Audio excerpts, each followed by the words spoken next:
Guten Tag, Five Rush Nation. Welcome to the 5 Yard Rush NFL podcast. I am your host, the Joel Hewitt, host and part-time optimist. I'm gathered here, as always, with Alex, the other one, Cassie the Woods for the Trees Woods, and Pete, the off-season champion, Amelia. How are we doing, boys? Specifically, Alex. I'm pretty good, thank you. I didn't even check the fact that you had changed it to part-time optimist, so it threw me a little bit as a curveball. And I was like, if there is one person on this podcast that has to be an optimist, I kind of do think it is you. It's part-time. I've got a full-time job. I've got kids, got a mortgage, got a dog. There's only so much optimism that I can really set my time aside for. And that's perfectly reasonable. Thanks, Pete. How are you? We've just spent all weekend together. What have you been up to? I don't know. It feels like I've not seen you in forever. I know you're a lot taller in person. Been trying to recover from spending the whole weekend with you. And probably sounds a bit half less that appropriate weekend than driving. Too. Yes, it was beautiful. It was dead more. romantic. We spent 3 days in Berlin, just holding hands, walking by the river. It was amazing. Anyway, and speaking of holidays, Pete is going on holiday in the next time that we will be doing a show, and he's going away for like 2 weeks then. So this is it now for Pete until the actual season starts. So Alex, we're going to have to really just try and make our way through each week without him. And have a delightfully unhinged time. We won't be able to reference players or stats or anything because we don't have anyone to fact check us. But because Pete is away for that, we had to 5 Yard rush in our entire season predictions. So today we have each selected every single result from the game like we did last year. And we're going to have a chat and see where we think all the teams might end up, because we have had an actual snap of football live. It was real. It happened. The greatest Hall of Fame game of all time, some are saying. Alex, did you watch it? I have seen it, yes. I think that's a stretch. I think what it was... What's your favourite Hall of Fame game? That would be a question. Let's go 2001. Oh, great year. Not a great year. I was 6 years old, so yeah, whatever that game was. This was two bad teams that decided that they could play football at different times. And I think the people that were saying this is the best game ever was very much Carson Beck's mum. Yeah. Because he made himself look good. I think that was kind of the key thing, wasn't it? I think if you reduce the quality of both teams, eventually, as long as you stay above do they still do America's game where they talk about the season of the Super Bowl winner? Because they did it for like every year, and then all of a sudden I just forgot it existed. I honestly have never watched it, so I couldn't tell you. It's never particularly interested me. Could find any year where you like a Super Bowl result or game or whatever, and it is just an hour's worth of talking about the season, interviews with the talking heads from the teams and stuff. Phenomenal TV. I watched pretty much all of them from to probably early mid 2000s through to, it got a bit samey at one point because the Patriots kept winning. But they're all on DAZN, I think. Definitely give it a watch. A couple of really good ones. Obviously, the Saints winning it, gonna say that, but it is a good story. And the year that the Steelers beat the Cardinals was awesome as well. So give those two. Anyway, do we have Alex? The Seahawks one airs on the 29th of this month. Excellent. Good. I'm glad they still make those. So I'm going to watch that as well. Should do a little bit of news. Why not? Yes, sir. News from the underground. Zazu Sir, news from the underground. I didn't know that we had any news, and then I opened the show doc, and somebody, the little elf that fills out our news ticker, has been in and sorted it all out for us. That's great. So now, Pete, remember to leave some teeth under the pillow for the news elf. And that's good. We're starting to run out. Don't know what we're going to do in a few weeks' time. I'd love to take all the credit for this, especially given as Alex put it all in the doc. So yes, I will take the credit. Absolutely. Let's start with my opportunity to use my favorite headline. Vikings 9 versus 4-9. Alex, I believe you have an update for us. 4-9 has reigned victorious. 9 is no more. I hung him up specially.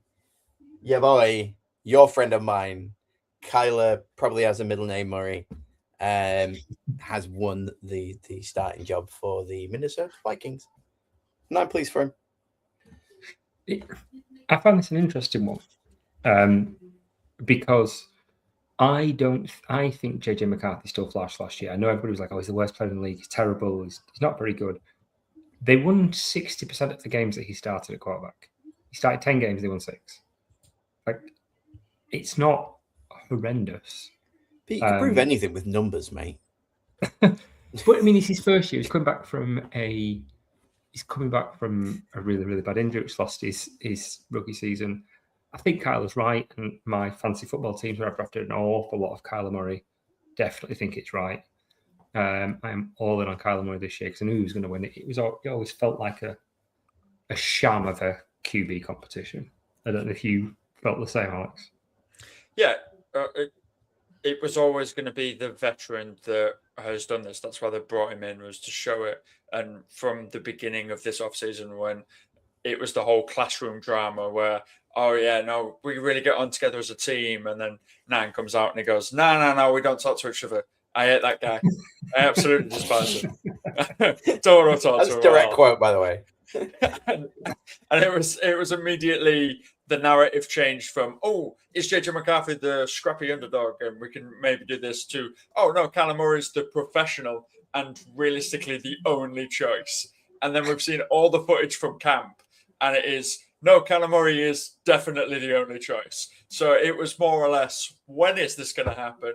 And it's happened today. So, yeah, I'm pleased for Kyler Murray because this could be a really big place for him to rejuvenate his career, because it died at the Cardinals, because that place is just another franchise where good QBs go to die, apparently. So can he have a Sam Darnold redemption arc? Can he have a Baker Mayfield renaissance? We have no idea. But I can tell you we'll probably be tracking it the entire season. Yes, we will. 9 versus 4'9" is it's not the end. This is just the beginning. I think you'll find, because I can't wait, and I have 2 Kyler Murray jerseys ready to wear them every single time. I'll wear them backwards so people just know how much of a fan of that guy I am. Drafted him real high in my fantasy team last year, didn't do very well. So this year I thought I'd spend money on him and see what happens when that happens. Obviously, we're going to get to it a little bit later, but the news kind of broke whilst I was making my predictions. Did anyone change their mind of any of the Vikings results, or did you pick them all based on Kyler Murray probably being the number 1? Yeah, exactly that. I mean, he won't play all 17 games because he's 4'9" and made of biscuits. So he will miss time because he'll get beaten up. Micah Parsons will break him in half at some point late in the season. So I think McCarthy will get game time, but it might just be a couple of games, not enough to try and predict when that'll happen. Yeah, God bless him. Well, we're here for you, Kyler. We appreciate everything that you do. Well, not everything you do, but like some things that you do. Well, not particularly some things that you do, but hey, you give us something to talk about every week, so I will appreciate that greatly. Alex, what are the news stories you got for us? So a lot of people got paid. Did they? Yes, they did. Like a lot of people got paid. So we will run these off very quickly. Cowboys D tackle Quinton Williams got a 3-year, £105 million extension. I like Quinn Williams. It's Good guy. I mean, a lot of people like him, but it almost seems like they could have used that money last year. No one could have done that on, but they definitely could have done that on somebody. Cowboys picked him up this year, didn't they? Or did they pick him up last year? Last year. I thought it was there last year. Oh, right. Yeah. They traded him. Was it the middle of last year they traded him? They traded from the Jets. I might have been the year before. I can't remember. But yeah. He had no support then, did he? The defense was absolutely abysmal last year. Apart from he was good. He was very good. But when you've got no support, there's only so much you can do as a defensive tackle, isn't there? But yeah, the rumors of the Cowboys don't have any money is greatly exaggerated, some would say. Well, they spent it now, haven't they? So it was greatly exaggerated, and now it's true. Then we'll move on to Bijan Robinson, the running back for the Falcons. 3-year, $51 million extension, so he got paid. So if you were picking up Bijan in fantasy, still do it because he's now got his money, so he has to back it up. Yeah, I don't think that's how that works. I think he's got his money so that he can sit back a little bit. I will not be touching Bijan with a barge pole. I like though now that because Bijan got this contract, much like I measure distances in Joel's, like, oh, that's about a Joel or two away. We can now measure contracts in Bijan's. Because that's what our group chat has turned into, hasn't it? It's like, oh my God, you could have got 3 Bijan Robinsons for that. Yeah. Yeah.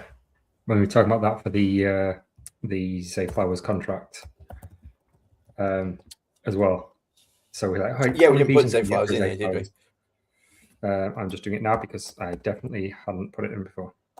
Yeah, I forgot about Zay Flowers. That's how much Zay Flowers matters to me. I forgot completely about him. He matters about $140 million to the Baltimore Ravens for some ungodly reason. You could have had 2.45 Bijans for that. I think that's the percentage. Yeah, I'm also going to do the maths very quickly. If you could, that's what the people come for. Yeah. You could have also had 2.07 Jamar Gibbs's because Jamar Gibbs got a 3-year, $67.5 million. Ooh.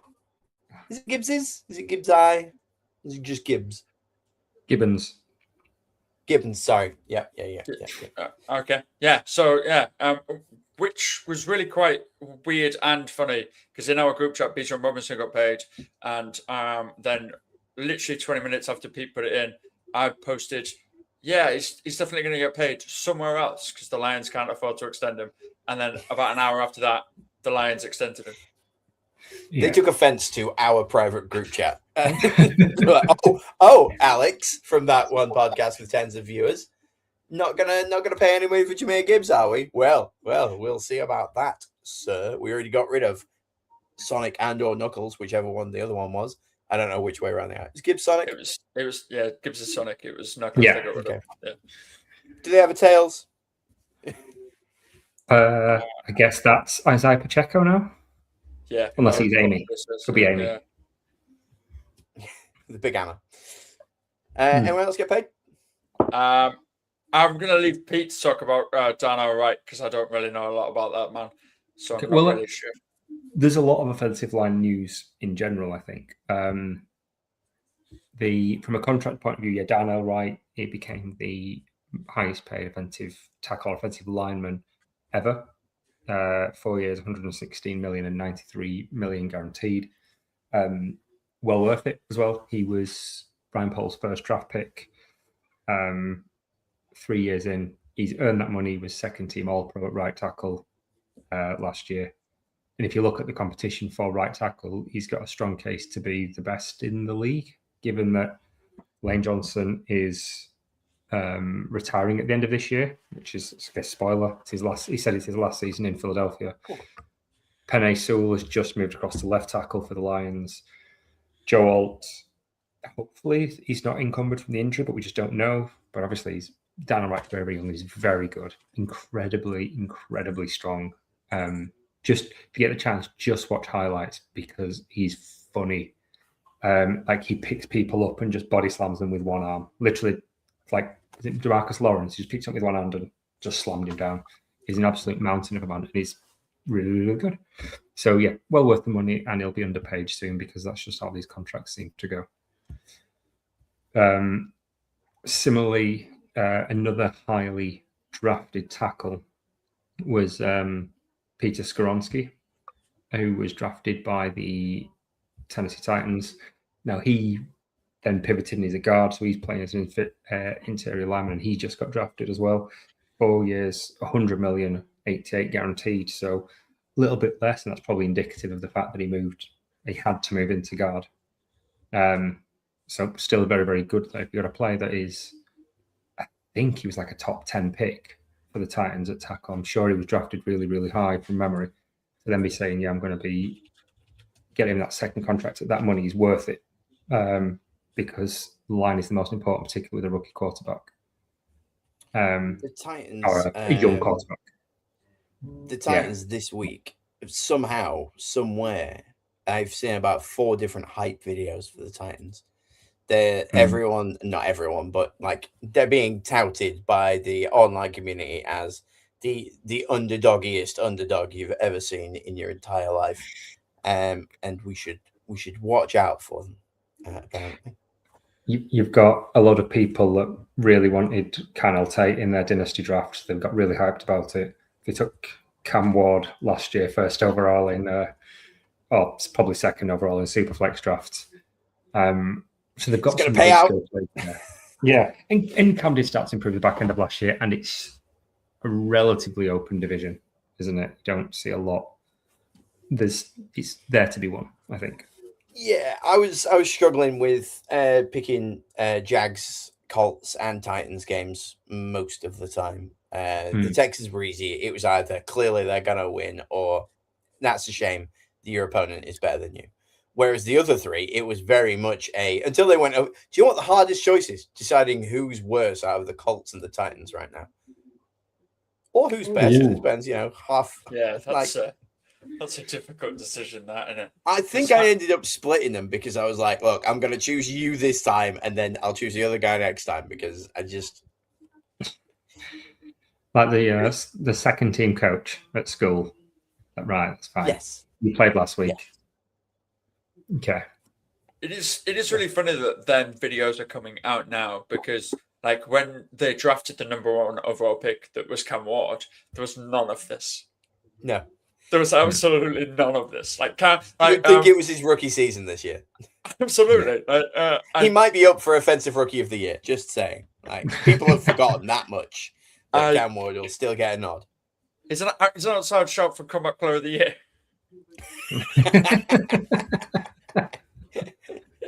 Yes, yeah. Get your money on that. I like it quite a lot. Yeah, I think now they've got in weapons, people are hyped because it was just like the ghost of Calvin Ridley last year as well, wasn't it? So Midley, I heard somebody call him this week, and I enjoyed that a lot. Calvin Midley. Calvin Midley. Oh, that's nice. I like that a lot. Yeah, I can't take any of the credit, but I saw it online. I was like, how is this not a widely known nickname for Calvin Ridley? It is now what we will, bang on. Yeah, it's what we will refer to him as this entire time that we were featured in this podcast. I'm going to make one of these that just says Calvin Midley, and then you can be a Calvin Midley, can't you? Then you can use him as a verb, and then he'll live on in our hearts. Yeah, in mediocrity. In mediocrity. Just like right there with Ghostbusters 2. Just like Teddy Bridgewater, who retired this week. Segue. Love that. Beautiful. Love that. In the most confusing social media post I've ever seen. Did you see it? Teddy Bridgewater in a Buccaneers jersey with the Lions logo next to him that said Teddy Bridgewater is retired from the NFL after 11 or 17 seasons. One of the two. It was baffling. I couldn't work out if it was an accident or if somebody was just like, I don't know what he retired as.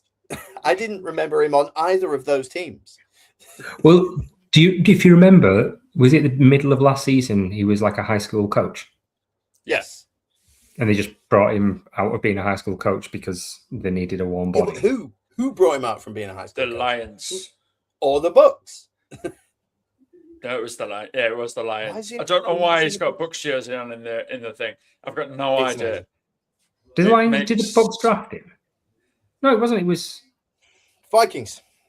it was Vikings, wasn't it? Yeah, I was going to say. Yeah. Yeah. I mean, he, 32 gloves. and it wasn't even him that did it. I'm thinking of Jameis Winston that did the 30 and 30 season, aren't I? Where Jameis Winston threw 30 touchdowns and also 30 interceptions. Yeah, that's for the Bucks. The other one that his replacement that made me really smile is the Lions have brought in Josh Dobbs. Without checking, what's Josh Dobbs' nickname? According Josh to Dobbs. Wikipedia. Just Josh Dobbs. Is it Josh Dobbs. Is Dobby. it something that is offensive? No, it's something that's really cool, and I've never heard it said before, and it's entirely wasted on Josh Dobbs. All right, so not Dobby got the master got Dobby clothes or anything as lame as that. Yeah, nothing like No. that. No. Not pillow, sock thief. No. Apparently, his nickname is the Pastronaut. No, I don't think that's Okay. really cool. I think we've got different levels of cool nicknames. Oh, I I like Go the on. Pastronaut.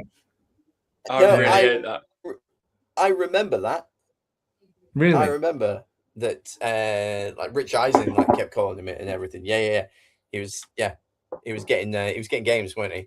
And Yeah. hasn't he got like an aerospace degree or something? That'd make sense. That's the reason. Right. Okay. Yeah, there's logic there then. Okay. And so since he was drafted in 2017 by the Steelers, he's played for Steelers twice, Jags, Browns, Lions twice, Titans, Cardinals, Vikings, Niners, Patriots. He's got one of the proper journeyman careers. He'll just keep on hanging around like an unflushable. Excellent And image, that one. Yeah. So, There you go. Jamie Katz. He worked at NASA. The Pastronaut. What an absolute all-time nickname. For obviously great reasons. Yeah, that's cool, and that makes sense. I didn't know that. There you go. It's good. On other kind of jumping back on that tackle news as well, which I think absolutely sucks, and probably might be the reason why we've gone with a Commanders football colours theme this week. It is Commanders colour theme, yeah. Yeah, Laramie Tunsil got the highest tackle contract ever earlier this offseason, and he's torn his tricep. It is. And his arm's done, and he's basically out for the season. Yeah. Which really sucks, particularly, I mean, for him, for the Commanders, that's brutal, but also for Jaden Daniels, who's a fantastically talented, exciting player. But he's also, the concern with him has always been his size, and he needs all the protection he can get, both as a runner and just to stay upright. So that's a big loss for them. I'm really gutted for him. Because this year was about, can the Cardinals take that next level again? Or was it truly a one-hit wonder when they broke out and had that amazing 10-win season? Like, which one is it? Is Jaden Daniels destined for backup duty his entire life, or can he make that next step? And by the end of the season, I wouldn't be surprised if they blow everything up and Dan Quinn's out of a job and they're looking at maybe drafting a QB in this excellent QB draft. And they just signed Stephon Diggs as well, didn't they? So they were making moves. And I think Daniels is super talented. He's an incredibly talented player. I just don't see any way they're moving off him unless he loses a leg, a la that kicker from The Simpsons. So I think he's going to stick around. I just want him to be good, because if he's good and the Commanders are good, football is more exciting. And Stephon Diggs as well. I really like how unhinged it is over there, where at any given moment, maybe the Giants are a good team, or maybe the Commanders are a good team, or maybe the Eagles are a good team, and Dallas is still in that division. And so anything kind of is it? Anything can kind of happen. Like anybody can win it. Anyone can make the playoffs. It's like I don't think I've got the Eagles like doing particularly well this season based on like the matchups and things. So it's one of those where the Commanders could steal it, and the Eagles could just like not make it. I say that. I think I've done all right for the Cowboys. Just in my predictions. I think that division is so much like its kind of AFC counterpart, like in such a way that it is definitely split at the top and bottom. Yeah. Because the NFC, AFC East, like you've got in the AFC East, you've got the Bills, the Pats, the Jets, the Dolphins, and in the NFC East, you've got the Cowboys, Eagles, Commanders, and Giants. And it's like, well, you've got the top two that are always going to be battling with each other, and like, who's good this year? Who is it? And then the bottom two, where it's like, who's going to get a top 5 pick? Yeah,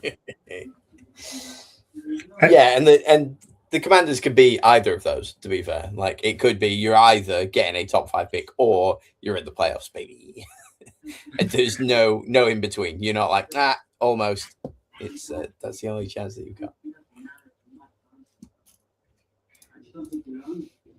There we go. We're done for news, aren't we?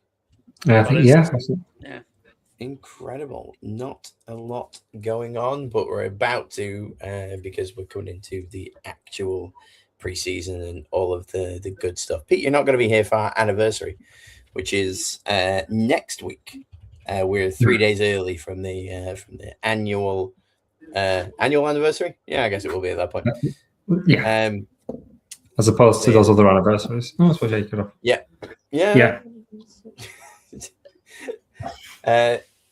So that's when everything starts to ramp up a little bit more. But for now, topic of the week.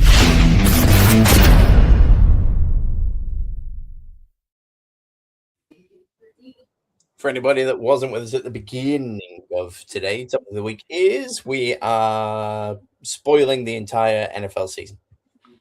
We've decided all of the wins and losses, we're going to choose who at least makes the playoffs or potentially goes all the way to the Super Bowl. And maybe in some people's cases where the predictor didn't crash on them just as they got to the end of the season.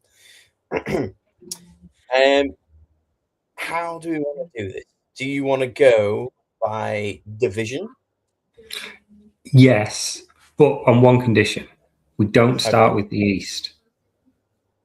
Like which East? My either. My brain always says it should go north, east, west, south because you start at the top like a clock. But all other outlets always start with East just because the Cowboys are in the NFC East. Okay, I like East goes last. I like the way that you've just done it. I like that way of north, east, west, south. Okay. And let's stay truly alphabetical and we'll go AFC, shall we? Oh, okay. Yes. So AFC North. I can bring mine up because I screenshot them earlier, and because that's going to spoil everything. I'm just going to basically bring mine up. I've got the Ravens and Bengals almost split in the division at 13-4 each somehow. Oh, yeah.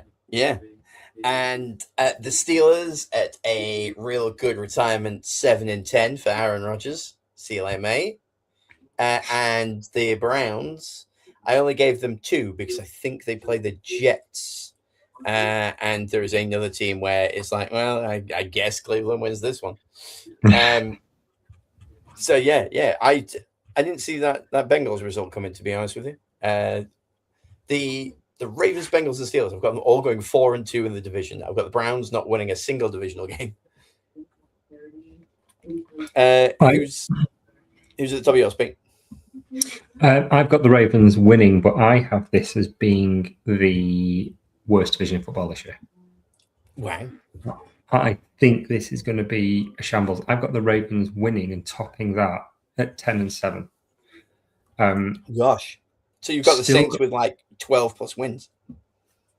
Not in terms of the overall score. I mean, just the kind of the mix of it. You see what I mean? Like, there's normally one division where like you get the Panthers getting out and stuff. Yes. I was about to say the NFC South is calling. yeah. Wow, 10 win team, eh? 10-win team. To be fair, yeah, NFC South similar, but I guess we'll get to that in a minute. But yeah, I've got Ravens 10-7, Bengals 9-8, Steelers 8-9, and Browns 3-14. And have you only got the Ravens going from that division into the playoffs? Yes. Yeah. And actually, despite the Steelers going 8-9, 5 of those wins are in the division. Yeah, that's just there to spoil it for everybody else. I just don't see it. I just don't see what they're going to do now. Tomlin's gone. I don't particularly rate Mike McCarthy. He's not been good for a very long time. Same with Rodgers as well. It just feels a bit retirement home there. And I think we'll do just enough to not get a high pick. But this year they don't make the playoffs. They break it. And then Mike Tomlin's like, afterwards. Yeah. That's how I'm seeing it. Alex, what you got in the AFC North? I'm with all of you, but I've got the Ravens at 13-4. I've got 13-4. I've got the Bengals. Your Bengals not as good as my Bengals. I've got the Bengals at 9-8. Gosh. And then I've got the Steelers at 6-11, and I've got the Browns at 4-13. So you've got the Browns winning 4. I've got them winning 2. Pete, how many wins have you given Cleveland this year? 3. So 2, 3, or 4 wins for Cleveland in this. How much of that decision was based on maybe Deshaun Watson being the starter? All of it. It's even worse. Some of that was based on the fact that Shedeur Sanders is getting a lot of very, very bad snaps with the first team. And just search his name on X and find or Blue Sky or wherever you get your NFL media from and look at all of the clips of him just being awful, including a defensive lineman standing there with one hand up in the air, just like this, like front cover of Star Wars. I like to do that sometimes. Throwing the ball straight at him, and the hand was up for a good few seconds. And he thought it was a target. Right. I like that. It's like when you shout catch at somebody and they catch whatever you're throwing at them. Yeah, I think you could do that actually. If you're like a defensive lineman and Shedeur's got the ball, you just go, I reckon it's good. I reckon 1 in 7 times he actually throws you the ball and goes, you did it, you got me. Yes, stinker. Can I anything? Go on. Can I ask 2 questions? One is, and this is a large one that we were talking about the Browns because it's the only time preseason we're going to talk about the Browns. Is Shedeur Sanders the worst Nepo baby sports star alongside like LaMelo Ball and stuff like that? Is he worse than Bronny? Are we on about talent or a human being? Like both. Okay, because I don't think Bronny should be playing basketball. But like LaMelo Ball is a good basketball player, but a garbage human being. Whereas we don't know anything about Bronny being a human being. We just know he's. I don't think he's a human being. No, I think he's a robot that LeBron. Because the reason I ask it, like before, so you have time to make your thing, and hopefully this sways it. LaMelo Ball released a new shoe line with Nike this week, and in one of his press interviews, he was asked, "Who would you most famously like to wear your shoe?" And he named 3 people, none of which are alive today. Wow. Okay. So he hates the shoe that much, he needs them burying. Absolutely. Dead man shoes. It was Jesus, as in Jesus Christ. The Jesus Christ. The Jesus Christ. It was Martin Luther King.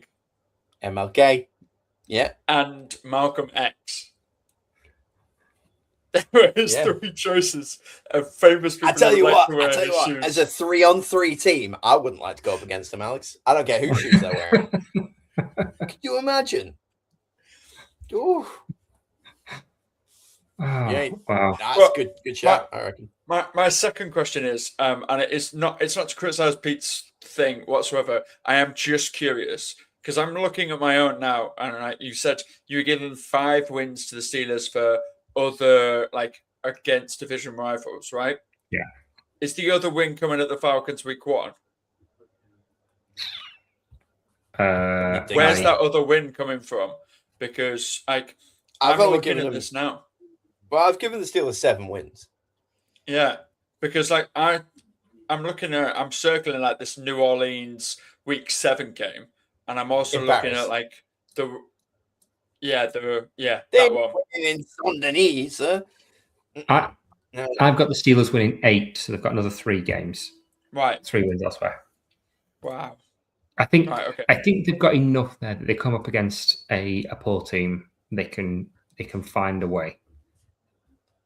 That's in there. And Aaron Rodgers will turn it on for a couple of days when he's on prime time or something. A couple of games he will switch it on. So I think they'll get some just enough to spoil themselves. I've got a horrible feeling that the Steelers are going to beat the Saints in Paris while I'm there. And I feel like it's going to be insufferable.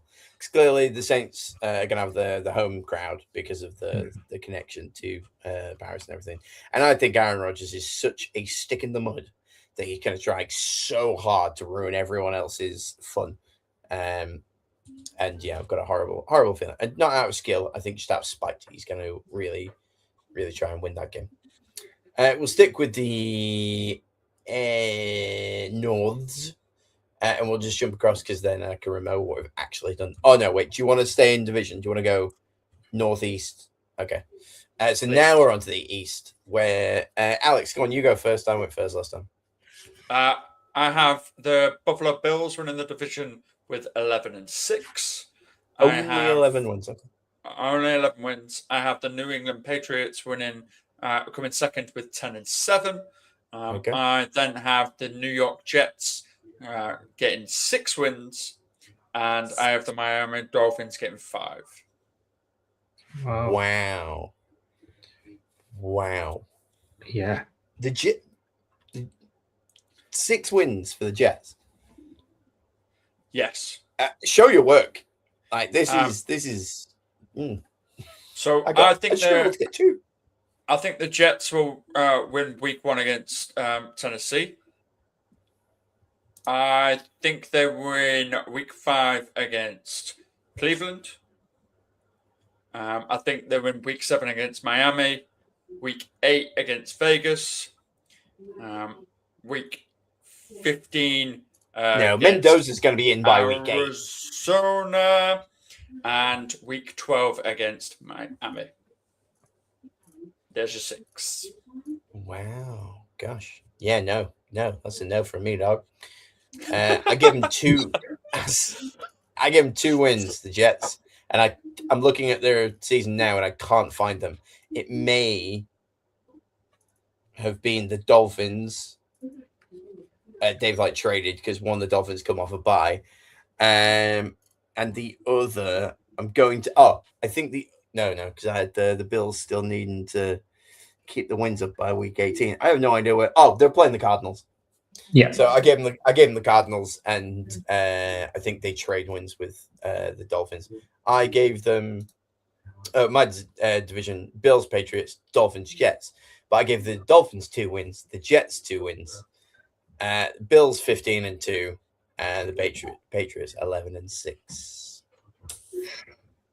I got a little case of the new stadiums when it came to the Bills. So every home game, I was like, clearly, you can't let them beat you in your new stadium. So I did have a little bit of that. I had them trading with the Patriots, losing to Kansas, I think, was one of the ones. Oh, no, beating Kansas, which kept them at the top for mine. But yeah, I think the Bills are going to be great. And plus that new stadium where people can't quite see the entire field, depending on the angle in which you're sat. I hope you like glass barriers, people of Buffalo, because you're about to watch a game through one. Pete, as our native glass barrier expert, what did you think of the placement of all of the balconies? I was really disappointed after, I think, was it last week I picked the Bills Stadium as well when we were doing the last one we were doing the draft for the two. And I was like, it's going to be cool. It's a new stadium. It'd be fresh. It'd be great. And then people really kicking off because it wasn't sold as unobstructed view. As obstructed view, was it? And they're like, no, it's unobstructed. You'd be absolutely fine. Like, nope.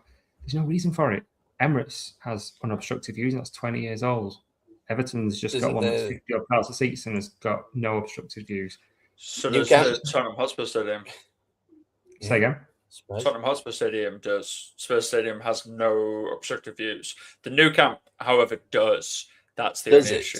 Yeah, okay. Like when you go more pitch side, because the pitch is like level for you. Okay. If you're smaller, you can't really see. I just see this like big like bowl, and I go, "Oh, clearly there's nothing there but great seats." Yeah, it's not big columns like it used to be at Wembley and things. It's just weird posted balustrade in the way. Don't drop a posted balustrade on us, Pete. No. I can only get so aroused, sir. Speaking of, how did you do for the AFC East? I had the Bills winning 13-4. I had the Patriots winning 13-4. I had the Jets going 3-14, and I had the Dolphins going 1-16. One win for the Dolphins. Gosh, the Dolphins roster is a hot mess. I only gave them 2 wins. Hear me out. I only gave them 2 wins. So, but I'm surprised that you only gave them 1. I gave them 100% more victories than you did. They split with the Jets, and that was it. Alex is aghast at your Patriots. What was it, 14? 13-4. Yeah. But Bills will win the division because I had them sweeping the division. Okay. Bills. Oh, right. Okay. Right. So they're not having that like tricky little weird Jets loss that they always like pull out the backsides once every 2 years. I was like when the Patriots lose to the Dolphins. That's always an annual event for me. Like, why would that happen? You're the New England Patriots. You're Tom Brady. I don't even know who was on the Dolphins at that year. I love a bit of that. South. Pete, you go first then. Okay. In the AFC South, I have the Texans winning 13-4, top in the division. Okay. The Jags going 9-8. Colts also going 9-8. And losing out on strength of schedule because they both have the same in-division record. And then Titans at the bottom, 3-14. And that was really harsh on the Titans. I just didn't like their schedule this year at all. This is what we were talking about earlier. How do you pick like Colts and Titans in games and things? And I was similar on the standings. I've got the Texans doing their best NFC South impression, and the Texans getting a 10-7, being the only one to get out of there. Jags 8-9, Colts 7-10. Don't know how I managed to give Colts 7 wins, and the Titans 6-11. The Titans hype videos did like help me out a little bit this week. Where earlier I said, you know what, I'll give them a win. A few of like the Titans who wins were, this would be nice if they win this game. But I've got them beating the Giants. I've got them beating the Jets. I reckon that they'll split with the Colts. You've already got 3 there. I think they'll beat the Browns. That's 4. Split with the Jags, 5. And Commanders.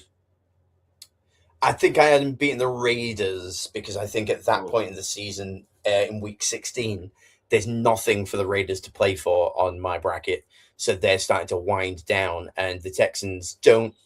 I think the Titans. I think as we get to the end of the season is where some teams are just like, well, let's not tank, but let's not try super hard. I think the Titans will play to the whistle, because they've put together enough stuff that that they want to make sure that they have that kind of like cohesive team. Where by the end of the season, if you can end on like a 3-win streak, take out they won't, but if you got the opportunity to take out the Raiders, the Steelers, and then the Texans, Week 18, the Texans have already beat the division. They don't do anything for a win. You ride into next season, people going, hey, look, they look good by the end of it. Yeah. I could just see something coming out of the Titans. By you, Alex. I think we're going to see a lot less tanking this year. I know that the draft is meant to be really good with the QBs and everyone's meant to be really great, but I think that a lot of these teams are kind of set up with coaches that they like and coaches that are in there.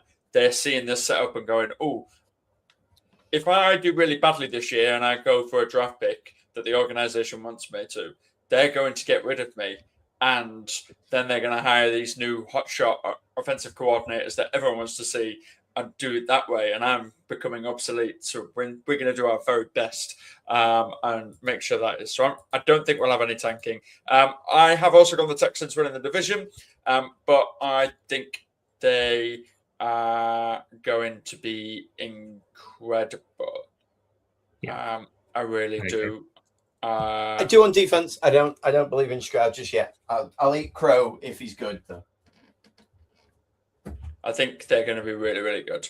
So I have the Texans 13-4, the Jaguars 9-8, the Titans 7-10, and the Colts 6-11. So, but just the time Texans getting out of the division. Yes. So on that, then, like with the Colts, they were until Danny Dimes got crocked last year. Yep, unbelievably good. Do you just think that was a flash in the pan? Because I think mine scored up because I was thinking it could be like the beginning, or do you think they can get back to where they were? I think they could probably get back to where they were. However, there are other teams that have reached that kind of ceiling that they have. So they had a really hot start at the beginning, whereas other teams around them, like the Jags, and maybe even the Commanders, and especially the Titans, there had hot finishes or were expecting them to make a leap this season. So the Jags especially, they were great towards the end of last season, weren't they? They were phenomenal. They had the opposite effect of the Colts. And I just feel like everything that's happening around Indianapolis right now is really quite negative on and off the field. Like nobody thinks Danny Dimes can do it. Everyone is kind of worried, is Jonathan Taylor washed? Everything you're hearing out of that camp is negative. And I think this season finalizes it and they have to blow everything up. Oh, we've missed off the news as well that Jonathan Taylor got extended as well, didn't he? Yeah. 40 million, I think it was, 2-year extension. So not a single Bijan. Wow. Yeah, not even a single Bijan. But this was an extension. This was just added money, I believe, as opposed to like a new contract in that way. The Texans, I'm inclined to agree with Alex that they're going to be really good, and I don't think it necessarily matters if CJ Stroud is a league average quarterback. If he's quarterback 12 to 16 in the league in his performance, that could be enough with that defense. You had a absolutely incredible defense last year. You've got a defensive head coach. Just as random depth, they could bring back. What's his face? The guy they drafted, the defensive end, who they took first overall a few years back. Anderson. No, I mean like 10 years ago. The guy that took first, Jadeveon Clowney. Brought Jadeveon Clowney back in as just a rotational guy. They've, with a high second in the draft, they got Caden McDonald, defensive tackle. I think that defense could be a proper Legion of Boom, 85 Bears. They could have an otherworldly season this year because they didn't particularly rely on turnovers last year. They just relied on being better than most offenses. So they just need to be average and it should be enough. Didn't they improve at running back as well? They got David Montgomery. Yeah, yes. There you go. Yeah. So, they were already great on defense last year. You were talking Seahawks, Broncos, Texans. Now you're like, they've improved everywhere. Let's go. They're great. Awesome. I'm on Yeah, the Texans hype train this year. I fully am. I guess it's just I'm hoping Chicago doesn't make the mistakes that cost them. I think that's the only thing. It's not whether or not he's just fine to get by. It's him getting. You see it all the time where he doesn't, and then all of a sudden the head goes down, and he just like mopes off like a teenager, and that could cost them because they still need to score points. And so that's why I'm a little bit skeptical. Yeah, I've still got him going through the division, but I've got him going 10 wins. And then I think maybe he'll start believing in himself in a Disney movie fashion. And I would love to see a Texans run through the playoffs. But for now, he, in my opinion, he only has to get 10 wins. So, just pick the 10 games you want to win and then phone it in on the rest. Yeah, fair enough. Which just leaves the West. I've taken a full-on heel turn this time. I think the Chiefs are going to come back nasty. I've got them going 15-2, and basically them and the Bills just chasing each other for that number one spot in the playoffs. Both of them landing. I think I got the Bills. Yeah, I got Bills 15-2 as well, and it is just their head-to-head. I think I gave it to the Bills, which puts the Bills as the number one seed in the playoffs. So I've got Chiefs. Then I've got the Broncos at 12-5. They also make the playoffs, in my opinion. I still think they're great. I think they've done absolutely nothing to make themselves any better, but they still get to go against the Raiders twice. So that's a couple of free wins there. Chargers, I only gave them 7 out of 10. I gave them 7 wins. I don't know how. I quite like the Chargers. I think they're pretty good. But I think just matchup wise, God only knows. And then the Raiders, I had 3-14, and not a single division win for the Raiders. Alex has got his hands in the air. Alex, what have you got in the AFC West, mate? Chiefs 20 wins. No, Chargers 20 wins. So, I've got the Chargers 11-6. Top of the division. Top of the division.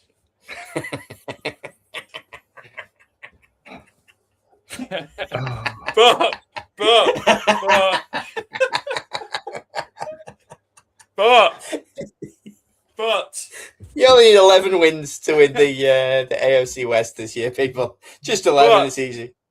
But I've also got the Broncos having 11 wins. Okay. Well, great. Great. And then I've got the Chiefs finishing 9-8, and the Raiders 5-12. You gave the Raiders 5 wins. You've given the Raiders a win over the Chiefs in that somewhere, haven't you? I have, yeah. I can just see it. I gave the Raiders a win at home over the Chiefs. Incredible work. I think I gave the Raiders a home win against the Patriots just so that they can trot out Tom Brady and be like, he's ours now. Just like a real unhinged. He's there in his little black polo with his little thing on. Yeah. I've got the Raiders just doing some off-the-chain stuff. I had the Raiders so low because I hate Kirk Cousins, and I don't think he's going to do much other than be a relatively good mentor. And we completely forgot in the news as well to mention. I've done a really bad job of doing the news this week, and I'm so sorry about it all. But like Kirk Cousins fought had a scrap with Max Crosby, didn't he? Yeah. Oh, he did. Yes. Did. In his face, I hear. Which is also 2 things. One, if there's one player on the Raiders you don't want to scrap with, it's Max Crosby. 2, it's Kirk Cousins. When have I ever seen Kirk Cousins get that irate that he wants to scrap with someone? He was flipping annoyed, wasn't he? Like, it's like that. It's like when I was going to say the highest comment underneath it I saw was Mendoza probably put his hands over his eyes. In other words, I don't like it when mum and dad fight. I just imagine when Ned Flanders loses it because he's spending too much time with Homer. That's Kirk Cousins. You diddly, piddly, piddly. Just Brilliant. Oh man, but yeah, no, I've given the Raiders some W's because they are like, even though they were really bad last season, they have kind of changed their entire team. Yeah. They have. Yeah.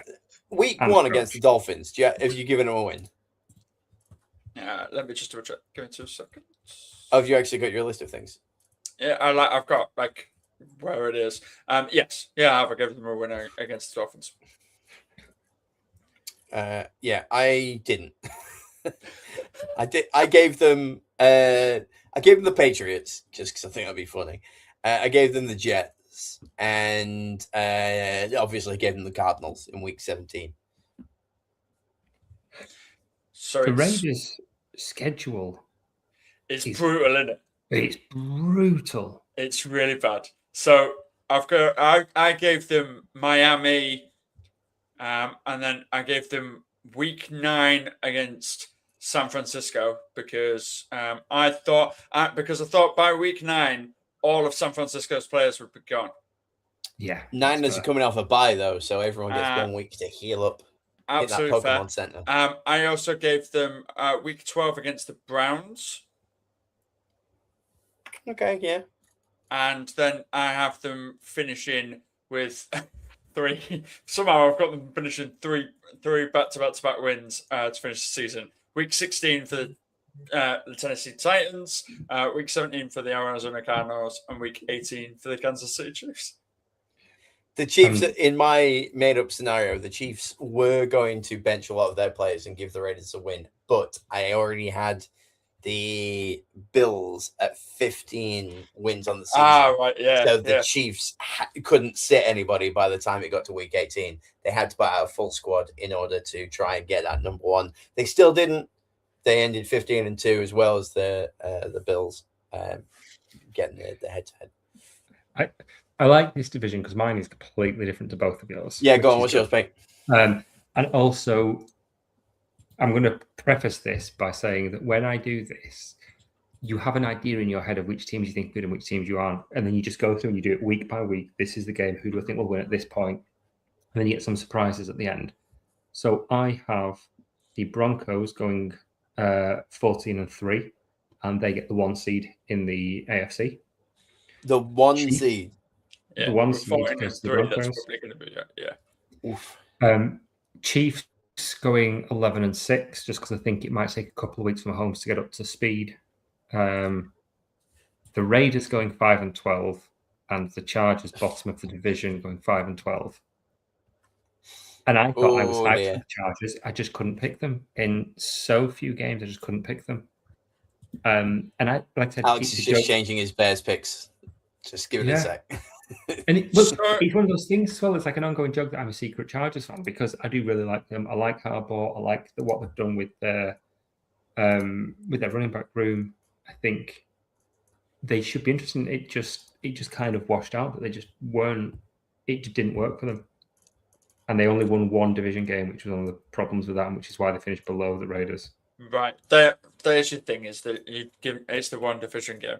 Because I was going to be like, Week 1 against Arizona, tick. Week 2 against Vegas, tick.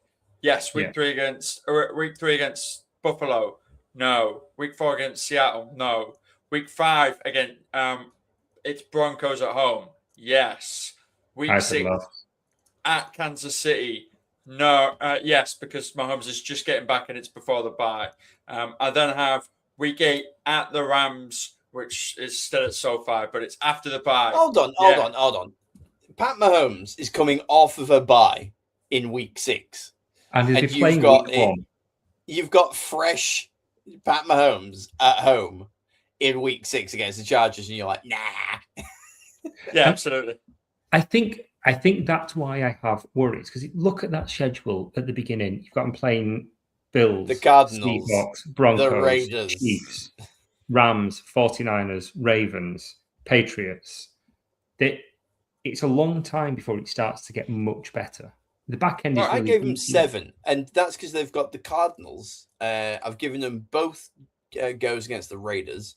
They're beating the Buccaneers. I've give them one win over the Patriots. They beat the Jets. They beat the Dolphins. That's a whole bunch of like real easy wins. Plus, I guess the most difficult win I've given them is the Patriots. It's like 6 automatic and New England. There are some tough fixtures on the Chargers schedule this season, but I think it comes down to whether you really trust either Mike McDaniel or their new DC Chris O'Leary. And everything I'm hearing from like Chargers places and everything like that is that Chris O'Leary is another one of these mastermind guys that's coming in with a brand new set of ideas and is coming in and going, let's do this, let's do this, let's do this. And hopefully that will be a acceptably good one instead of that. Because what you're showing right now is an embarrassment. And that's my picks. And that's Pete's AFC. Like I said, I think, would it shock me if Chargers were the 1 seed? Not massively, but they have to be. But I need to see it first, and it's difficult to say last year because they got to the playoffs and they had so many injuries. Just need to see if those players can come back and do it with a whole change. Because Jesse Minter was a big part of that last year, wasn't he? And he's now the Ravens head coach. So it's can they deliver on that? Yeah, that's my lot.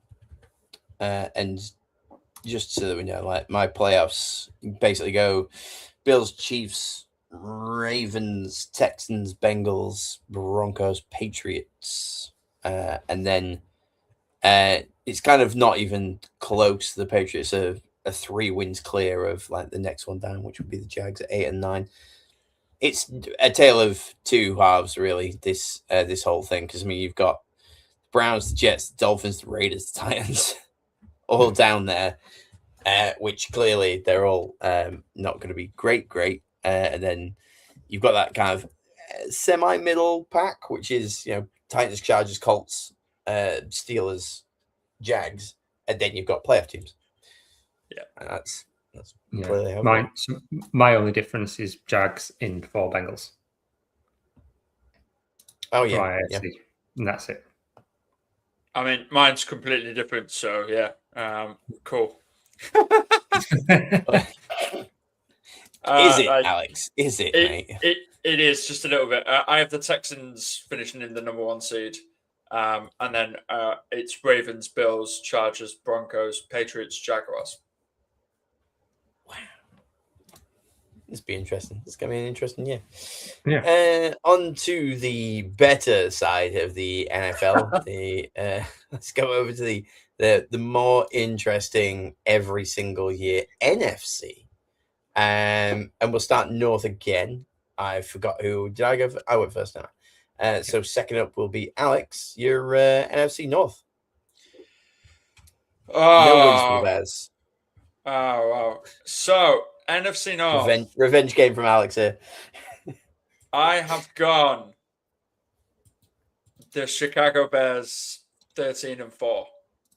Ooh, winning the division. Wow.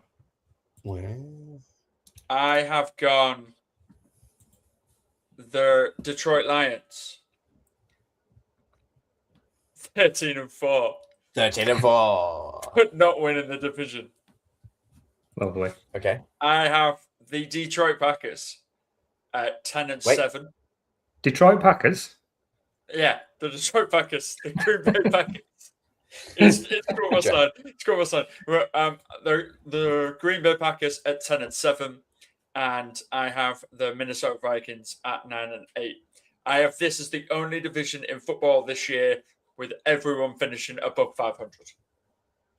Which was the same last year? Yeah. Cool. Interesting. I think this division is absolutely scary. I think it's a freak of nature. Yeah, I'm kind of there with you. Before we give Pete the spotlight, I've got the Packers leading the division at 14-3. the Lions second in the division at 13-4, and the Bears 12-5. All three making the playoffs. Yeah. And then the Vikings 4-13. Oh wow, you're really out on the Vikings. I didn't realize. I like Kyler Murray. I like the Minnesota Vikings. I enjoy watching them. It's just I couldn't apparently find even a fifth win from them. I've got them winning no games in their division because Packers, Lions, Bears, all three are better than them. So boom, that's 6 losses immediately. Wow, that's brutal. And what do you who do you have at the top of the division on your end, Pete? The Detroit Lions. No, I've been saying it all off season. Their fixture list is beautiful. Now, tough because they've just lost Cade Mays, their centre, as they've been trying to revamp that line, which is tough for them. But I didn't factor that in here. I don't think he's all season. I think he's going to miss his first couple of months, I think. But I've got the Lions going 13-4, the Bears 11-6, the Packers 10-7, and the Vikings 8-9. And the thing that separated it a little bit, the key thing separated at the top, is if you watch any kind of anyone on American TV talking about let's pick the division, they're all pretty much saying split with everybody. Everybody splits with everybody here, and everybody goes 3-3 in this division. The difference is I get the Lions getting the double over the Bears. Yeah. They were so much better than the Bears in both games last year, and I'm worried that the Bears' defense cannot cope with that Lions offense, and that's the divider. And that's what makes the difference there. So, but Lions, Bears, and Packers all make the playoffs from that division. Yeah. But Vikings going 8-9 in fourth. I think that was they went 9-8 last year with JJ McCarthy. I think with Kyler Murray they can do similar again, because I'm a huge fan of O'Connell, the coach, and they've got a lot of talented players there as well. Yeah, so I don't have them. Actually, wait, I'm just looking at. I've got them winning one division game. Sneaking one? The Bears Vikings. in week 18 because the Bears can sit people. It was going to be week 10 at Green Bay. Okay, just like sneak out at Green Bay. Wow. Yeah. The only wins I gave them in total, just having a look, just like having a quick click through here, beating the Dolphins, the Falcons, the Panthers, and the Jets. No, Tampa Bay. They're the only. No. Too early for Tampa to be losing that game. Week 3, Baker, in MVP talks until week 6 when he just falls off a cliff. Yeah, no, they've got. I think I've got the Bucks having a good early run. Same as last year. Yeah. Cool. I like history repeating itself.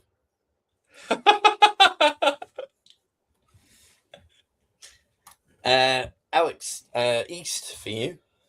I went first last time, so I think it is Pete. No, I just you just went first, sorry. So Pete, East. I have the Eagles going 14-3 and sweeping the division. I've got the Cowboys going 9-8. All right, so there's just a drop off on the East this year. Yeah. Well, that was the same as last year. It's exactly the same as last year. All the Eagles made it to the playoffs last year. But Eagles are better. I've got them at 14-3. I think they improve with the new OC. I think it'll make a big difference to them. Giants 7-10, and Commanders 5-12. Just because of that injury, I think I'd have had more Commanders wins if Tunsil hadn't gone down. I think it's a really, really big loss for the way they want to play the game, which is a shame. But yeah, I think that's how I'm seeing that one. But I think the Eagles are a scary team this season once again. I I don't know if it's because, again, I just don't like watching the Eagles play unless they're wearing Kelly green, which is really nice. I've got the Cowboys taking this division at 13-4, sweeping the division. They're going to take every single division game. They're going to beat the Eagles twice, the Commanders twice, the Giants twice. The Cowboys are going to be in the playoffs, almost right behind them. The Eagles with 11-6. I've got them also still making the playoffs. Then Commanders, I've also still got at 11-6, but they're divisional. I didn't realize. I'm kind of seeing these results live as well.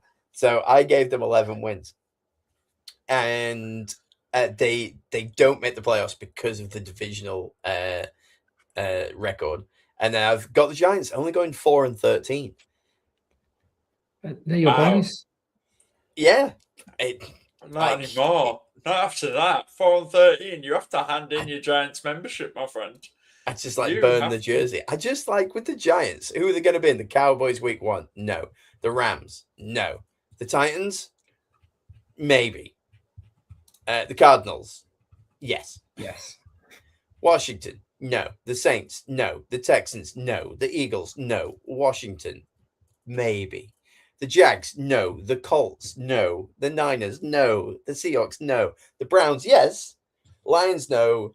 Cowboys? No. Eagles? No. It's just no's. It's so difficult for them to get a bunch of wins. I can't understand how we can get more than 4 out of them. I think we talked about this briefly the other week. The interesting thing there is they've got in a very, very good head coach in John Harbaugh. Yeah. And they've got. I can't wait to watch them. I'll be there front and center every single week to watch Scatterboo run into walls. Yes, mate. But you also often see really, really good head coaches struggle when they move to a new situation. Don't you? They're used to a certain way of working, certain players, certain attitudes, and it can take a minute to get back up to speed. It happens time and time again. It didn't look like he had the locker room either, Harbaugh, in that thing. We're the New York Giants and nothing. You're a New York Giant. Yeah. That didn't land how he wanted it to. No, it really didn't. They'll be okay. Alex, talk to me. Talk some sense into this division, because I've got a sweeping Cowboy here. I've got the Cowboys at 12-5. Yeah, he does. I've got the Eagles at 10-7.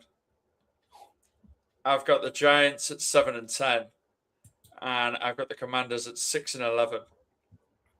But somehow, and I don't want to spoil anything, but somehow I've got 3 teams that are finishing third in their respective divisions in the NFC, all 10-7, and only one of them can make the playoffs. Oh, wow!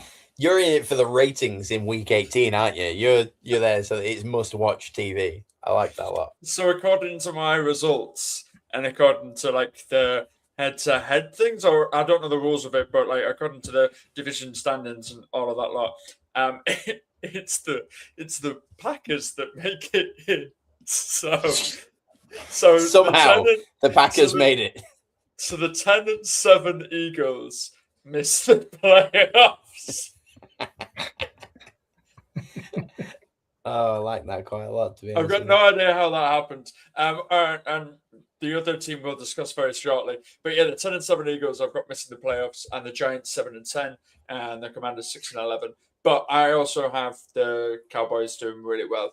I think they're going to make a massive step up, and Dak Prescott could be a sneaky MVP candidate. He's always a sneaky MVP candidate, to be honest with you. So yeah, I could definitely see it.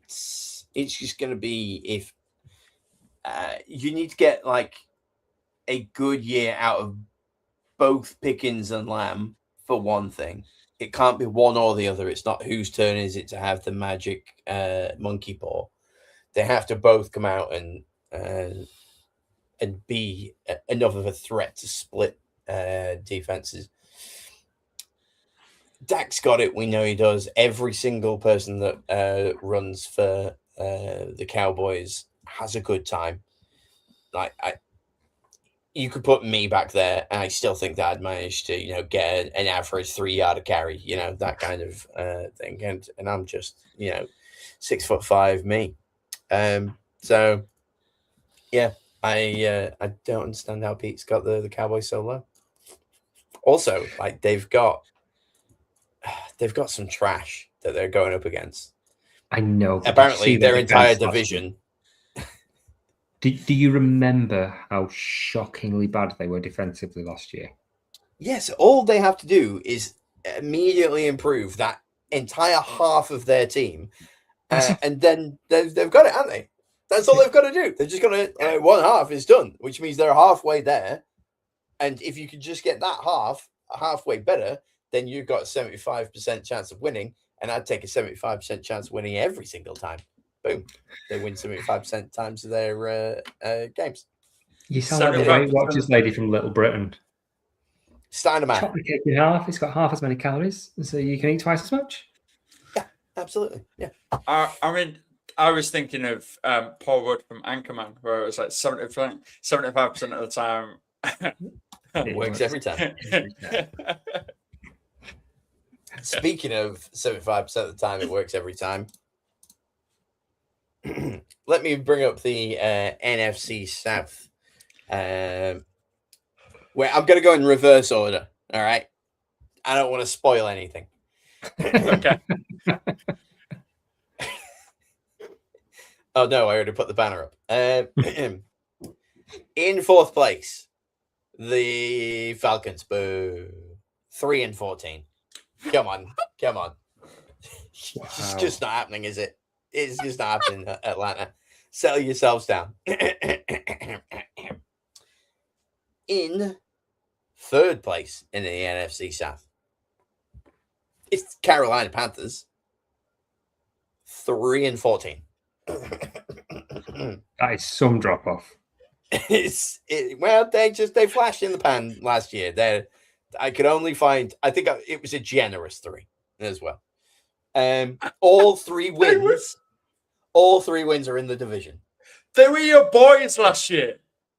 You wanted them in the playoffs so badly. I don't make the rules. So they go. Their only 3 wins are in the division. I think it's like 2 for the Panthers, 1 for the Bucs. In second place, the Tampa Bay Buccaneers. You're right, Alex. With 7-10.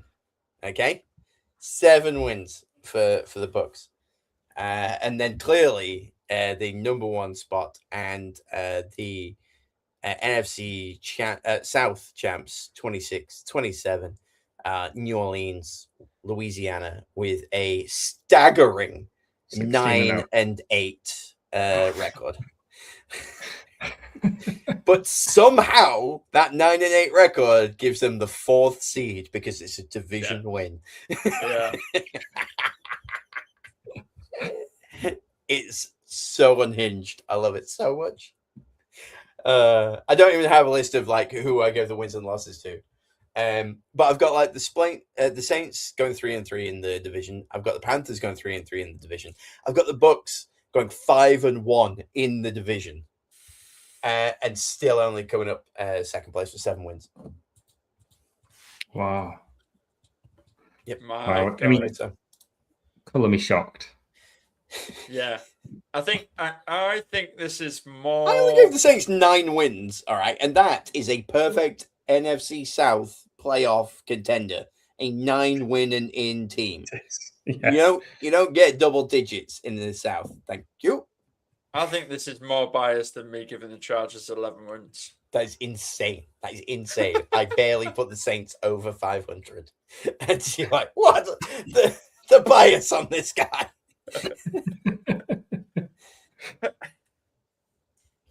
Oh my god.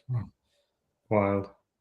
Anyone care to rebuttal the NFC South? I dare you. Do you want to take this one, Alex?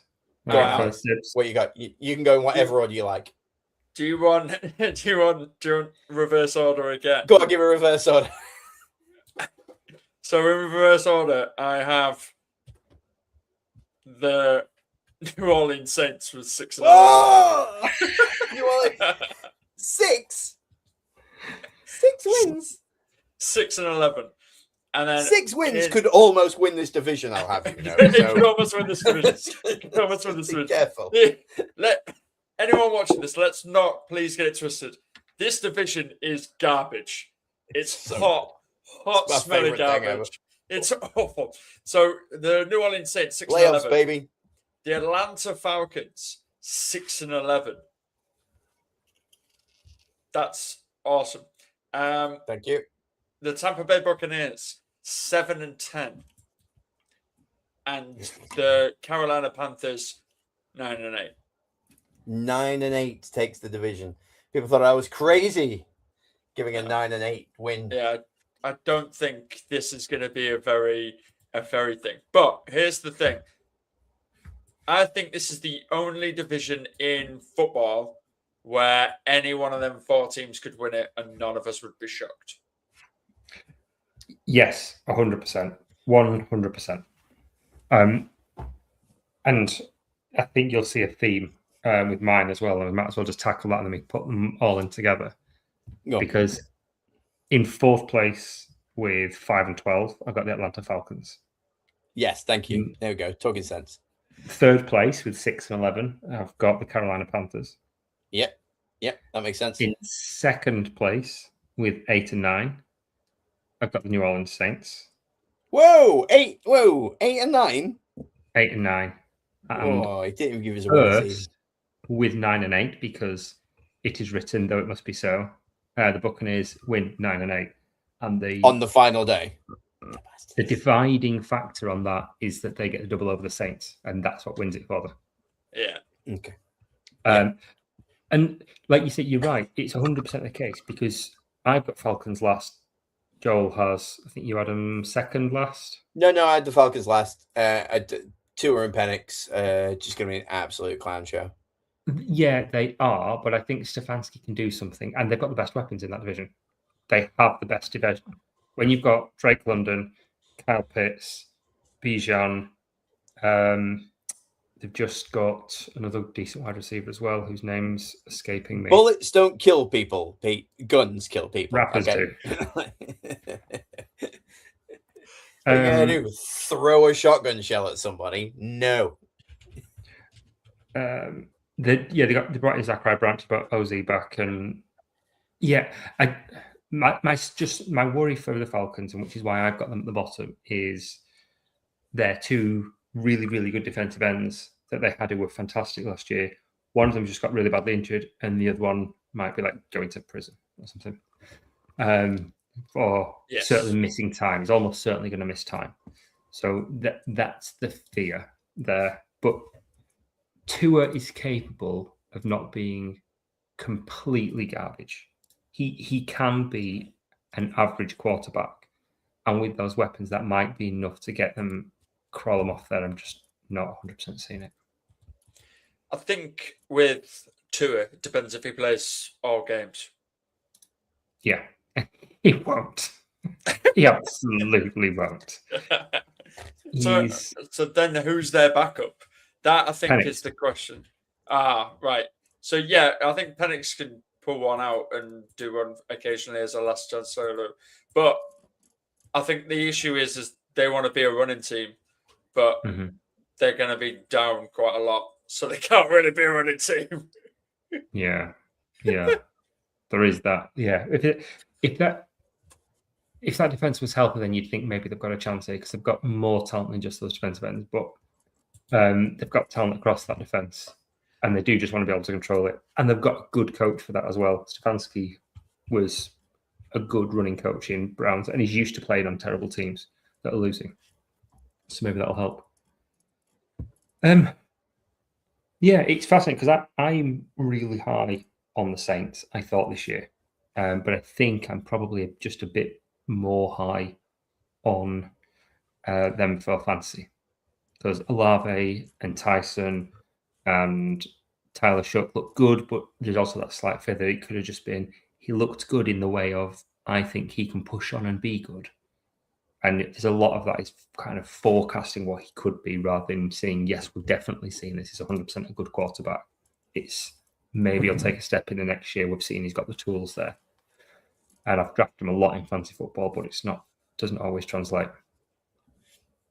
I was just going through like the Saints schedule, and it's really almost 50-50, which is why I've got like 9-8. I've got on back-to-back losses to start. It's Lions, Ravens. I don't know who scheduled that. Yeah. But then we get to go on a 3-win streak against the Raiders, the Falcons, the Vikings. Oh, no, sorry, 4-win streak because we go against the Giants. Sorry, 5-win streak because we go up against the Steelers. Wait, 6 wins in a row because we've gone up against the Browns? 7 because we went up against the Bengals. And then the Bears ruin it. Yes. Yeah, and then we just have a horrible time. Bears win, Bengals win, Green Bay wins, the Panthers win. We sneak one back from the Buccaneers, beat the Cardinals because everyone will, and then we go back-to-back losses against the Falcons and then the Buccaneers to just split that entire division. But yeah, we're having all of our wins are coming in the first 10 weeks, and then we struggle to make sure that we get that one more win. It's going to be exciting to see that race to be the one and done team in the playoffs. Mm-hmm.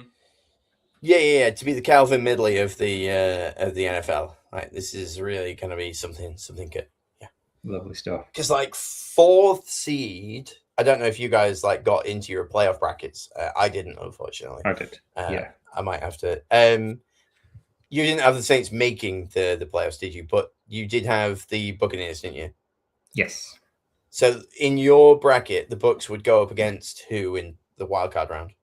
They will go up against. 1 second. They go up against spoiler the Rams. Whoa!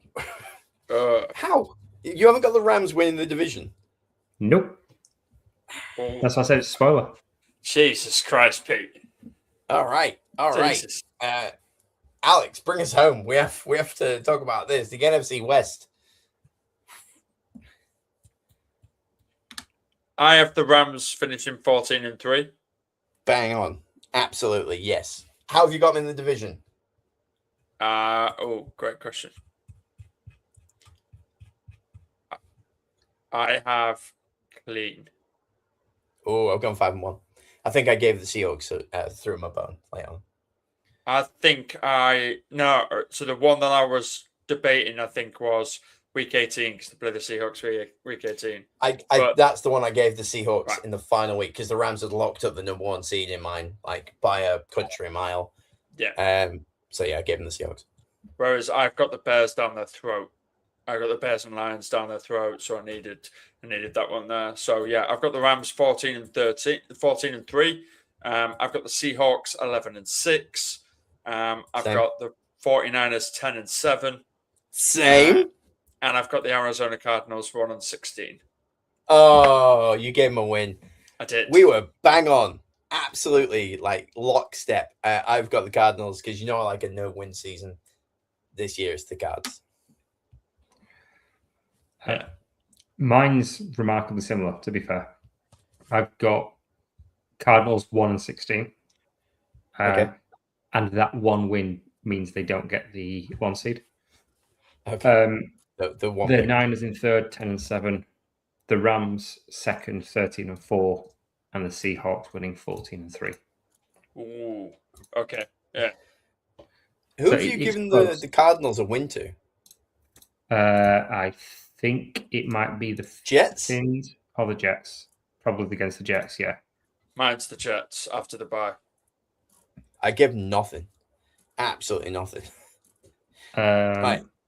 Chargers, Seahawks, Niners, Giants, Lions, Rams, Broncos, Cowboys, Seahawks, Rams, Chiefs, Washington, Eagles, Jets, Saints, Raiders, Niners. That's horrible. Yeah, Yeah. Like for a team that already isn't looking great. I guess you could maybe give them the Jets and possibly the Raiders. I didn't give them the Jets because what the Jets like to do is screw themselves out of a higher draft pick. And I think that the Raiders are going to want to go out on a high. I've got the Jets. They're the only two games that I could see it. But I didn't give them a single win. I will have money on a no-win season from the Cardinals this year. It's just hard to do. It's happened twice ever. I just can't see him sneaking a win out. I mean, and I said that someone predicted that 2 teams were going to go with 0 wins last year. I had 2 teams going 0-16 last year. I think I had the Cardinals to win the division last year. So, like, what do I know? A point to Kyler Murray. Do you know, like, looking at it, my bullishness on Seahawks, I should probably be a little bit more skeptical just because they lost Coobs. It's really hard to go back to back. Yeah. No, not in division. In the Super Bowl, it's hard to go back to back. But in division, I don't think it's that hard. But I think losing Clint Kubiak's going to be a bigger deal as obviously the new Raiders head coach. Then I've probably factored in there. But they are just a very, very well-run team. They just look better than in every position in most games last year. I think the talent is so good that they'll struggle to lose. They split with the Rams in my predictions. I've got them pretty much how you would expect. Although I've got the Patriots beating them in the opener. You know, a good old revenge game. 4 wins in a row against Chargers, Niners. Broncos and Chiefs do them. Bears do them. Then they have the Cardinals, which, you know, gets them hyped again because then they lead on to the Raiders where they beat those, which keeps them going. They've got a bye week and then they get to beat the Niners. I've got the Cowboys like going lights out, so they're going to take the win there on a Monday night. The Seahawks beat the Giants, they beat the Eagles, but then they lose to the Rams. They beat the Panthers, but then because the Rams don't need the Week 18 win, they rest some people, and the Seahawks split that. Tough though. Is the average that if we see who's going through to those playoffs, the average is it's 6 teams that make the playoffs one year, don't make it the next year. That's the average. So usually 6 will drop 6 out. less. 6 drop-offs. Okay. Yeah. 6 drop-offs. Do you have a list of who made the playoffs last year? Yes. Okay. AFC first, it was Broncos, Texans, Jaguars, Bills, Patriots, Steelers. Right. Okay. So out of that, I've only got the Steelers not making the playoffs. I got the Ravens making the playoffs instead of the Steelers. Yeah. What was it? Broncos, Ravens, Chargers. Okay, I haven't got Texans, the Chargers. Jags, Bills, Patriots, Ravens, Steelers. Bills, Patriots. No, sorry, not Ravens. Steelers, not the Ravens. Yeah. Apologies. I'm reading my own. Okay, Steelers. Yeah, I've got 3 of those not going through. I've got the Steelers, the Chargers, and the Jags not making it. Yeah, and I'm missing 2. I've got the Steelers not making it and the Chargers not making it. And on the other side? What did you say? How many have you got out, missed, Alex? 3? I've got 1. Just 1, okay. On the NFC, it was Seahawks, Rams, 49ers, Eagles, Bears, Packers, Panthers.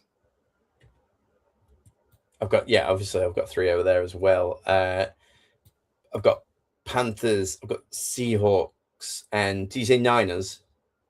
Yeah. Yeah, Panthers, Seahawks, Niners. I've got not making it. Wow. I've got Panthers and Niners not making it. Yeah, to be fair, I've got the Niners not making it, and I've got the Eagles not making it. So I've got 6. I've got 3 from each side not going. I've got 4. Yeah, you're a bit closer. Yeah, I've got 4 as well. For in my life, I just show my list of who makes it in the NFC. The thing is, I've got 1, 2, 3 teams all on 11 and 6 there that have all got a 7 and 5 conference record. So the Eagles just make it over the Seahawks and the Commanders in that. And I thought it was crazy that I didn't have the Eagles and 49ers making it with both 10 and 7 records. Yeah, and I've got 3, 11 and I've got 2 11 and 6s and a 10 and 7 not making it, which is insane. Yeah, because that Rams 14 and 3, and people have got to make from anywhere else. It's the stupid like Bears, Lions, Packers. Whenever I see them, I just go, yeah, they're probably going to win. It was much more open when the Bears weren't very good, because then you can have 2 from that division, and it like faired things out a little bit. Nothing irks me more than it's the playoffs. What's the first game? Oh, it's Lions, Bears. Seen that twice already. Give me something interesting. Stop messing me about. Guess who I've got meeting in the playoffs? Lions. The Bears. Lions playing the Bears, yeah. See, this is the problem with your division. You're all just good enough to go, right, we can't decide who is the best team in this division, so we're all going to the playoffs, and we'll work it out in there. Meanwhile, the 9 and 8 New Orleans Saints, 4th seed, by the way, above both the Lions and the Bears. We've got to struggle bust our way through. I guess it'd be the Eagles, would it? 4th seed gets the 7th, I assume. Yeah. So Saints, Eagles. That's where I think we lose. No, 4th seed. 4th seed gets the 5th. Yeah, sorry. Oh, of course it does. Yeah. Okay, so I've got Saints, Lions. That's a much more interesting game. And then the Lions win. Yeah. I've got quickly going through the wild card round. I have the Patriots beating the Ravens, Bills beating the Chiefs, Texans beating the Jags, Rams beating the Bucks, Bears beating the Lions, and just because Caleb in crunch time is better than the Lions in crunch time. Did you go all the way to the Super Bowl? Because I'd be quite interested to see where you got to. No. The Bears just do the wild card? Losing the divisional round again to the Rams. Okay. So, yeah. Go on, carry on. See it through. I want to get to your Super Bowl before we finish things. Okay. Okay. In the divisional round on the AFC, Bills beat the Texans, Broncos beat the Patriots. Then the Broncos beat the Bills and get to the Super Bowl. On the NFC, the Broncos beat the Bills to go to the Super Bowl. Say again? Broncos beat the Bills. Broncos beat the Bills. Yeah. Oof. Yeah. And I have the Rams beating the Packers to go to the Super Bowl. So it's a Broncos-Rams final. And I have the Broncos winning. Whoa. Love that. What's your beef with LA? Love that. They go to the Super Bowl back-to-back. It's hard to go back-to-back, Joel. You taught me that. Did. I love that. The teachers become the students become the teacher. So in the NFC, let's start with the NFC. I have the Bears, who are somehow the 2nd seed. I have the Bears beating the 7th seed, which are the Packers. So there you go. Feet. That works. All we need. I have the Bears beating the Packers. I have the Seahawks beating the Lions, and I have the Cowboys beating the Panthers. Yep. Which means it will be the Rams, Cowboys, and Bears, Seahawks. I have the Rams beating the Cowboys and Justice, the Bears beating the Seahawks. Yeah, fair enough. Yeah. Which means it is going to be Rams, Bears, final. Revenge And game. I would pay all the money to see that. I have the Rams beating the Bears. Difficult to go back to back though, paying it. Yeah. But apparently the Rams can. So then I have the Ravens beating the Jags, the Bills beating the Patriots, and the Chargers beating the Broncos. Okay. Then I have the Texans beating the Chargers again. Right. Okay. Yeah. Just again. And then I have the Bills beating the Ravens. Which means it'll be the Texans beating the Bills, which means I will have a Texans-Rams Super Bowl. Defense. Yeah. So, I assume you're having the Rams winning that. I am. Yeah. I didn't manage to get like a proper bracket shakedown, but looking at all of my lot, if I look at the AFC and just go 7 through 1, Patriots, Broncos, Bengals, Texans, Ravens, Chiefs, Bills, out of all of that, I think we're going to get down to a Bills Chiefs situation again. Mm-hmm. And I just hope it's the Bills, but at that point, all hope is lost. All right. I can't keep hoping for the Bills to make the Super Bowl. So I'm going to retire that hope in hopes that my retiring that hope will push them through. They've lost my confidence, and that's going to drive them to make it reach for that brass ring. And on the other end, I just don't care who is 2 through 7. The Rams are going to the Super Bowl. Yeah. So you think Rams Chiefs? I think Rams Chiefs, and then I would love Rams Bills. Rams Bills is the one that I want.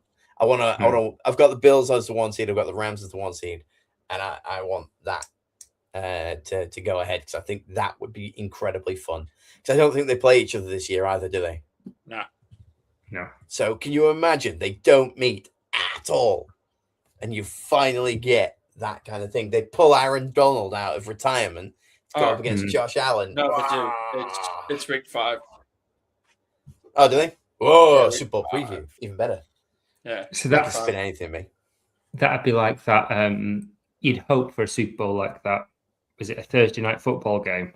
The Goff v. Mahomes one, which was like 52-49 or something ridiculous like that. Longest 7-minute preview I've ever seen in my entire life. It went on for like 20 minutes because there was that many highlights. They're like, fuck, we can't cut any of it out, can you? Just keep going.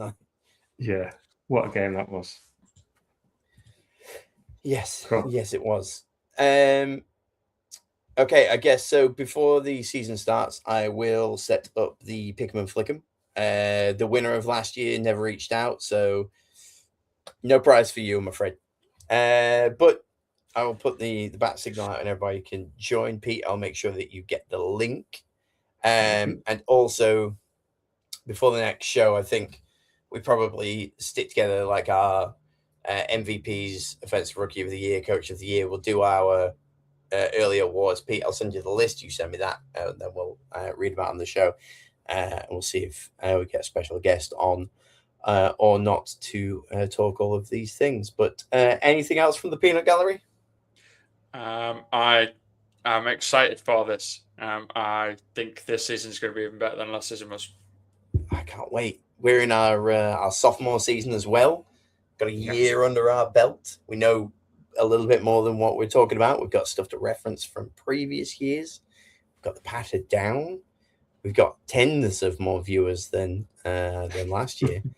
It's gonna be generational. We're going for a personal best in this next one. So yeah. Are we technically the flagship show yet?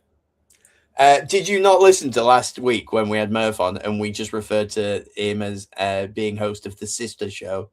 It was fantastic. Every single turn that we got, we'd reference fantasy, but like, if you want some more fancy advice, please have a look at our sister show. We think they're on a Thursday. Are they on a Thursday, Murph? Yeah, fantastic. Absolutely. It was so good. Yeah. So yeah, enjoy the flagship. Have a look at the sister show, the fantasy show on a Thursday, with Murph and everybody else, and have a gay old time. All right, and with that, I will see you. Cool out, Jeffrey.